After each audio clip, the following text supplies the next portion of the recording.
جب سب چلے گئے تو جبریل آ گئے. آپ نے فرمایا کیا ہوا؟ خاموش کھڑے تھے. کہ موت کا فرشتہ دروازے پر ہے، اندر آنے کی اجازت چاہتا ہے. اپنے نبی کا مقام دیکھو، موت بھی پوچھ کے آتی ہے. آپ نے کہا آ جائے. آپ کی اجازت پر ملک الموت اندر آئے. اسرائیل کا السلام علیکہ یا رسول اللہ. کہنے لگا آپ پہلی ہستی ہیں، میں سلام کر رہا ہوں، میں نے کبھی کسی کو سلام نہیں کیا. کہنے لگا آپ پہلی ہستی ہیں، اللہ نے فرمایا تھا پوچھ کے اندر جانا، بن پوچھے نہ جانا. پھر کہنے لگے آپ پہلی ہستی ہیں، اللہ نے فرمایا آنا چاہیں تو لے آنا، رہنا چاہیں تو چھوڑ کے آ جانا. ہاں، یہ وہ دربار رسالت ہے جہاں موت بھی پوچھ کے آتی ہے.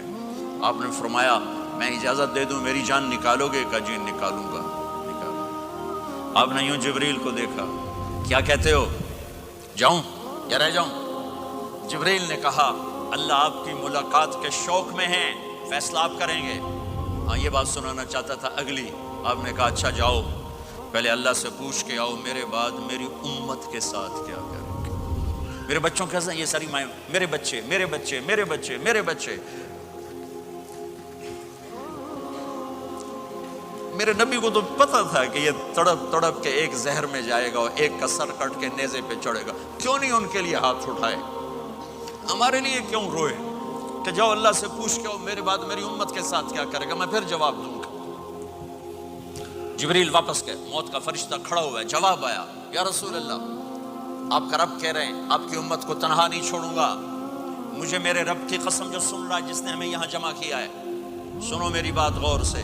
اگر میرے نبی یہ سوال نہ اٹھاتے تو آج میں اور آپ بھی بندر خنزیر میں بدل چکے ہوتے. میری اور رب کی کوئی رشتہ داری نہیں ہے.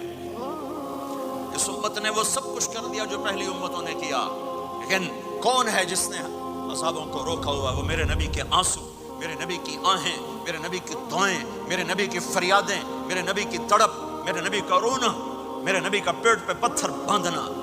اس نے روک دیا. کوئی نبی جاتے ہوئے امت کے لیے نہیں رویا. واحد نبی ہیں جو جاتے ہوئے امت کے لیے روئے، میری امت میری امت میری امت. کوئی رابعہ بصری بعد میں آئیں گی، کوئی جنید بغدادی بعد میں آئیں گے، باغی بغاوت، اور پھر وہ روئیں اور پھر وہ تڑپیں اور پھر وہ دعائیں کریں، پھر وہ کہیں یا اللہ میری امت میری امت میری امت. ہائے ہائے. اور جب اجازت دیتی ملک الموت کو کہ جاؤ اللہ کی تقدیر کو پورا کرو، تو پھر بھی امت کو سبق دیا، اے میری امت الصلاۃ وما ملکت ایمانکم. ایک نماز نہ چھوڑنا، ایک میری امت کے کمزور لوگوں پہ رحم کرنا، نماز نہ چھوڑنا.